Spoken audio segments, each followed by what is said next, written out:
அனைவருக்கும் வணக்கம். இன்று நடைபெற்ற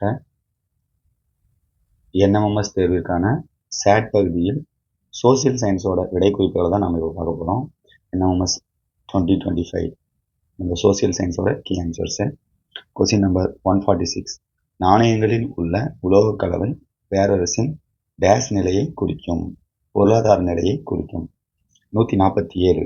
கூற்று: சோழர்கள் நீர்ப்பாசனத்திற்கு முக்கியத்துவம் வழங்கினர். காரணம்: கங்கை கொண்ட சோழபுரத்தில் முதலாம் ராஜேந்திர சோழனால் உருவாக்கப்பட்ட 16 மைல் நீளம் கொண்ட ஏரிக்கரை தடுப்பானை மிக சிறந்த எடுத்துக்காட்டாகும். கூற்று சரி, ஆனால் காரணம் கூற்றை விளக்கவில்லை. 2. கூற்று சரி, மேலும் காரணம் கூற்றிற்கான சரியான விளக்கமாகும். இதுதான் ஆன்சர். 2. கூற்று சரி, மேலும் காரணம் கூற்றிற்கு சரியான விளக்கமாகும். அடுத்து 148. டெல்லி சுல்தான்கள் டேஸ் வகை கட்டடக்கலையை பின்பற்றினார்கள். டெல்லி சுல்தான்கள் இந்தோ சாராசானி கலை வகை கட்டடக்கலையை பின்பற்றினார்கள். வங்கப் பிரிவினையின் போது டேஸ் பெருமளவிலான ரக்ஷபந்தன் விழாவை தொடங்கினார். தாகூர், ரவீந்திரநாத் தாகூர் ஆன்சரு. 150. அலாவுதீன் ஹசன் பாமன் ஷா தனது அரசை 4 மாகாணங்களாக பிரித்தார். அவை டேஸ் என அழைக்கப்பட்டன. அவை தாராக்கள் என அழைக்கப்பட்டன. 151.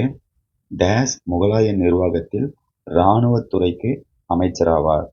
151. யார் முகலாய நிர்வாகத்தில் இராணுவத்துறை அமைச்சர்னு கேட்குறாங்க. ஆப்ஷன் 3 மீர் பாக்சி. 152 பொறுத்துக. பார்த்தீங்கன்னா இதில் முகலாய மராத்தியர்களோட அமைச்சரவையில் இருக்கிற அந்த ஒரு பதவிகள் தான். பேஷ்வா பிரதமர் அப்படின்னு அழைக்கப்படுவாங்க.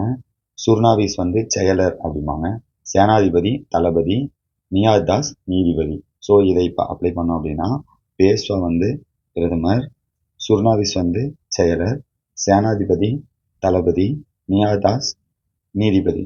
இப்போ பார்த்தீங்க அப்படின்னா ஏக்கு 3 பிக்கு 1. ஸோ ஏக்கு 3 பிக்கு 1 இருக்கிற ஆப்ஷனில் ஃபஸ்ட்டாக இருக்குது. அப்போ ஆன்சர் 1. அதுக்கு அடுத்தது 153. டேஸ் தமிழ் பௌத்தத்தை பிரதிநிதிப்படுத்துவதாகும். அதாவது எந்த இலக்கியம் தமிழ் பௌத்தத்தை ரெப்ரசன்ட் பண்ணுதுன்னு கேட்குறாங்க. அது மணிமேகலை அப்படிங்கிறது தான் சரியான விடை. அடுத்தது ராட்சச தங்கடி என்று அறியப்பட்ட போர். ராட்சச தங்கடி போர் பார்த்தீங்க அப்படின்னா எதுன்னு கேட்குறாங்க. தலைக்கோட்டை போர் தான் ராட்சச தங்கடி. பார்த்தீங்க அப்படின்னா 1565 விஜயநகர பேரரசும் சுல்தானுக்கும் இடையே நடைபெற்ற போர் அது. சரி. 155. டேஸ் மிக சிறந்த பௌத்த விகாரை ஆகும். அதாவது சிறந்த பௌத்த விகாரை எது அப்படின்னா நாலந்தா. 156. டேஸ் வேலூர் கழகத்தின் உடனடி காரணி, immediate cause of Vellore revolt என்ன அப்படின்னா புதிய தலப்பாகை அறிமுகம். அதாவது நம்ம டர்பன் இன்னும் சில இதுகள் அறிஞ்சிருந்தோம். ஆனால் அவங்க ஹேட், தொப்பி போன்ற ஒரு இதை தான் இராணுவ வீரர்கள், இந்திய இராணுவ வீரர்கள் அணியணும்னு சொல்லி அறிமுகப்படுத்தினது தான் உடனடி புரட்சிக்கான காரணமாக இருக்கு. 157. பின்வரும் நிகழ்வுகளை கால கிரமப்படி ரொனாலஜிக்கல் ஆர்டர் பண்ணணுன்றாங்க. அடையாறு போர், முதல் ஆங்கிலேய மராத் போர், பக்சார் போர், ஆர்காட் போர். ஸோ இதில் பார்த்தீங்க அப்படின்னா அடையாறு போர் 1746 நடந்திருக்கும். முதல் ஆங்கிலேய போர் 1775. பக்சார் போர் 1764. ஆர்காட்டு போர் 1751. ஸோ இப்போ இதை ஆர்டர் பண்ணீங்க அப்படின்னா உங்களுக்கு கிடைச்சிரும். எது முதல்ல நடந்திருக்குது 1746 அடையாறு போர். அடுத்தது இரண்டாவதா ஆர்காட்டு போர் 1751. மூன்றாவதா பக்சார் போர். நாலாவதா தான் முதல் ஆங்கிலேய மராத்திய போர். அப்போ 1 2 4 3 ஆப்ஷன் எங்கே இருக்குது? 1 2 3 4 இருக்குது. 1 2. இரண்டாவது 1 4 3 2 அதுதான் 1 4 3 4. அதாவது 1 4 3 2 தான் சரியான ஆப்ஷன்.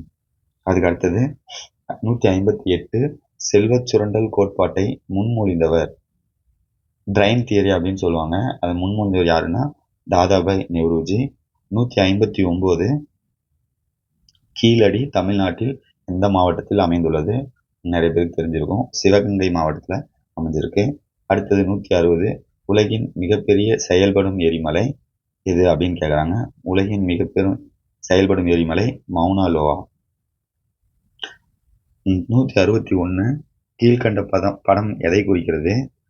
இது பார்த்தீங்க அப்படின்னா இந்த யூ வடிவ ஷேப்ல இருக்கிறதே வந்து எதுனா குதிரை குழம்பு ஏரி தான். ஓகேங்களா. உலக கலாச்சார பன்முக தன்மை தினம் ஏதுன்னு கேட்குறாங்க. என்ன நாளில் நாம் வந்து அதை வந்து பின்பற்றோம் அப்படின்னு கேட்குறாங்க. உலக கலாச்சார பன்முகத்தன்மை தினம் மே 21. 163 பார்த்தீங்க கூற்றுகளில் எது தவறானது அப்படின்னு கேட்குறாங்க. பெட்ரோலியம் எண்ணெய் வயல்களிலிருந்து துளையிட்டு எடுக்கப்படுகிறது. இது சரி. கச்சா எண்ணெயிலிருந்து டீசல் பெட்ரோலியம் மண்ணெண்ணெய் கிடைக்கிறது. ஆமாம், கச்சா எண்ணெயிலிருந்து தான் நமக்கு பெட்ரோல் டீசல் கிடைக்கிறது. இதுவும் சரி. பெட்ரோலியம் மற்றும் அதன் உட்பொருட்கள் கருப்பு வைரம் என அழைக்கப்படுகிறது. இங்கே தான் நீங்கள் பார்க்கணும். கருப்பு வைரம் பிளாக் டைமண்ட் அப்படின்னு அழைக்கப்படுதுன்னு சொல்கிறாங்க. இது வந்து தவறு.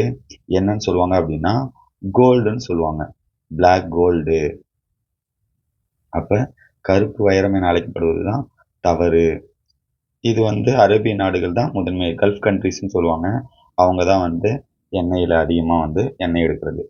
ஸோ 160 இப்போ பார்த்தீங்க அப்படின்னா தவறான இது வந்து 3. சரியான இணையை கண்டுபிடி அப்படின்றாங்க. நைனிடால் மேற்கு வங்காளம், ஷில்லாங் கேரளா, ஊட்டி உத்தரகாண்ட், சிம்லா இமாச்சல பிரதேஷ். ஆக்சுவலாக நைனிடால் வந்து எங்கே இருக்குது அப்படின்னா உத்தராகாண்டில் இருக்குது. ஸோ இது வந்து தவறு. ஷில்லாங் வந்து எங்கே இருக்குது அப்படின்னா மேகாலயாவில் இருக்குது. இதுவும் தவறு. ஊட்டி எங்கே இருக்குன்னு உங்களுக்கே தெரியும், நம்ம மாநிலம். அப்போ இதுவும் தவறு. தமிழ்நாட்டில் தான் இருக்குது. சிம்லா வந்து எங்கே இருக்குன்னா இமாச்சல பிரதேசில். அப்போ இதுதான் சரியான இணை. ஆன்சர் சிம்லா. 165 டேஸ் சேர்மங்கள் கிருமிநாசினி திரவம் மற்றும் சலவைத்தூள் தயாரிப்பில் பயன்படுகிறது. கிருமிநாசினி சலவைத்தூள்னால உங்களுக்கு தெரிஞ்சிருக்கும். ஆப்ஷன் 2 சுண்ணாம்புகள் தான். வட அமெரிக்கா எத்தனை நேர மண்டலங்களை உள்ளடக்கியுள்ளது? அதாவது எத்தனை டைம் ஜோன்ஸ் இருக்குது அப்படின்னு கேட்குறாங்க. நார்த் அமெரிக்காவில் மொத்தம் 11 டைம் ஜோன்ஸ் 11 மண்டலங்களை உள்ளடக்கியுள்ளது. சிவப்பு நிறம் வரைபடத்தில் டேஸை குறிக்கிறது. அதாவது ஒரு மேப்பில் ரெட் லைன் ரெட் கலரில் இருக்கிறது எதுனா எது கொடுக்குறாங்க அப்படின்னா செட்டில்மெண்ட்ஸ். இதில் உங்களுக்கு தெரியும் பனி அப்படிங்கிறது வந்து சாம்பல் நிறத்தில் கொடுப்பாங்க. விவசாய நிலங்கள் வந்து பச்சை நிறத்தில் கொடுப்பாங்க. காடுகள் வந்து அடர் பச்சை நிறத்தில் கொடுப்பாங்க. அப்போ சிவப்பு நிறம் வந்து செட்டில்மெண்ட்ஸ் குடியிருப்புகள் அப்படின்றாங்க. அடுத்தது 168 அமெரிக்காவிற்கும் மெக்சிகோவிற்கும் இடையில் நதி எல்லையாக அமைந்துள்ளது. எது வந்து அமெரிக்காவுக்கும் மெக்சிகோவுக்கும் இடையில இருக்கு அப்படின்றாங்க. ரியோ கிராண்டி. ஆப்ஷன் 2. 169 போபால் விஷவாயு கசிவு எந்த வகையான பேருக்கு எடுத்துக்காட்டு அப்படின்னு கேட்குறாங்க.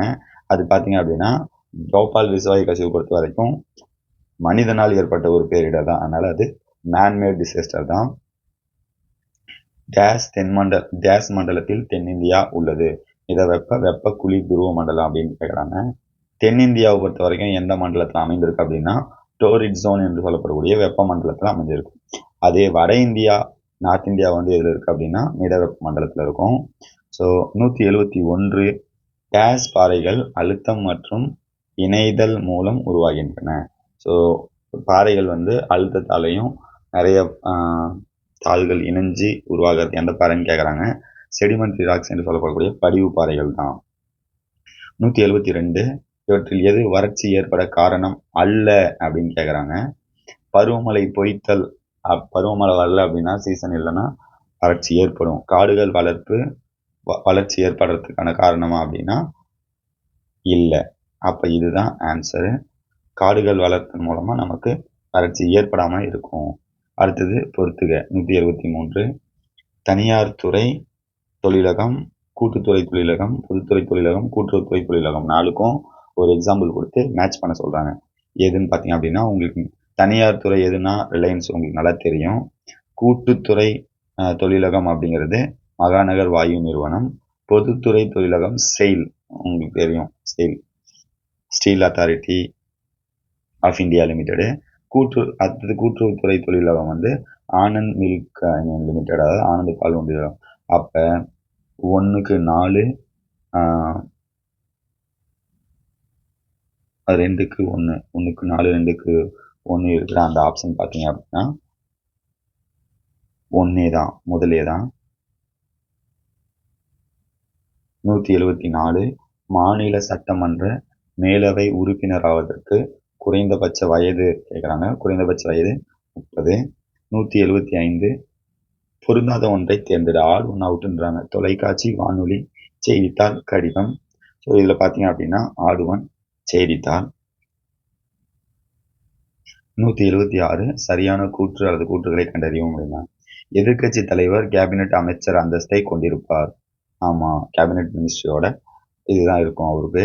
எதிர்க்கட்சி அரசின் தவறான கொள்கைகள் மற்றும் தோல்விகளை வெளிப்படுத்தாது. இது சரியானதான்னு பார்த்தீங்கன்னா தவறு. ஏன்னா எதிர்க்கட்சி தான் ஒரு கவர்மெண்ட் கொண்டு வர ஸ்கீம்ஸா இருக்கட்டும், இல்லை அது கொடுக்குற ஃபெயிலியர்ஸாக இருக்கட்டும், அதை கொஸ்டின் பண்ணுறது அப்போசிஷன் பார்ட்டி தான். அப்போ இது தவறு. மக்களாட்சி வெற்றிகரமாக செயல்படுவதற்கு ஆற்றல் வாய்ந்த எதிர்க்கட்சி மிகவும் அவசியம். இதுவும் சரி. ஏன்னா அப்பதான் நல்ல கொஸ்டின் கேட்க முடியும். கொஸ்டின் கேட்கறதுனால தான் அரசு சரியா செயல்படும் அப்படிங்கிறது. எதிர்க்கட்சி அரசாங்கத்தின் கொள்கைகள், அறிமுகப்படுத்தப்படும் சட்ட மசோதாக்களை தீவிரமாக விமர்சிக்கும். ஆமா, இதுதான் எதிர்க்கட்சியோட வேலை. அப்படி இதுவும் சரி. ஸோ சரியான கூற்றுகள் எதுனா 1, 3, 4. 1, 3 மற்றும் 4 இருக்கிற ஆப்ஷன் பார்த்தீங்கன்னா 2. ஸோ அதுதான் ஆன்சரு. அடுத்தது 177 முதலில் விண்வெளிக்கு சென்ற வாலண்டினோ தெரஸ்கோவா என்ற பெண்மணி என்ன நாட்டை சேர்ந்தவர் அப்படின்றாங்க. யுஎஸ்எஸ்ஆர் எனப்படும் சோவியத் யூனியனை சேர்ந்தவர். நில் குறியீட்டின் வடிவம் என்ன அப்படின்னு கேட்குறாங்க. நில் குறியீட்டின் வடிவம் நீங்க பார்த்துருப்பீங்க. அது என்னதுன்னா எண் கோணம். பார்த்தீங்க அப்படின்னா இப்படி இருக்கும். இதுல ஸ்டாப் அப்படின்னு இருக்கும் இந்த ஷேப்ல. இதுதான். அடுத்தது 179 டேஷ் ஒரு வரி ஒரு சந்தை மற்றும் ஒரு தேசம் என்பதை குறிக்கிறது. ஒரே வரி ஒரு தேசம் அப்படிங்கிறது எதுன்னு உங்களுக்கு நல்லா தெரியும். ஜிஎஸ்டி தான், சரக்கு மற்றும் சேவை வரி. பார்த்தீங்க அப்படின்னா ஜூலை 1 2017 இந்திய அரசால் அறிமுகப்படுத்தப்பட்டது. 188 டேஷ் திட்டத்தை ஆரம்பிக்க மாணவர்களை ஊக்குவிக்க வேண்டும். Option answer சஞ்சாய்கா. சஞ்சாய்காங்கிறது மாணவர்களுக்கான, அதாவது அரசு பள்ளி மாணவர்களுக்கான ஒரு சேமிப்பு திட்டம். அது பார்த்தீங்க அப்படின்னா பள்ளிகளில் இருக்கிற மாணவர்கள் சேமிப்புகளை ஊக்குவிக்கிறதுக்காக கொண்டு வரப்பட்ட ஒரு திட்டம் தான். ஸோ இதுதான் சஞ்சாய்கா. அதுதான் மாணவர்களை ஆரம்பிக்கிறதுக்கு ஊக்குவிக்க வேண்டும்னு சொல்றாங்க. ஸோ இதுதான் சோசியல் சயின்ஸோட ஆன்சர் கீ. ஏதாவது டவுட் இருந்தது அப்படின்னா கமெண்ட் பண்ணுங்க.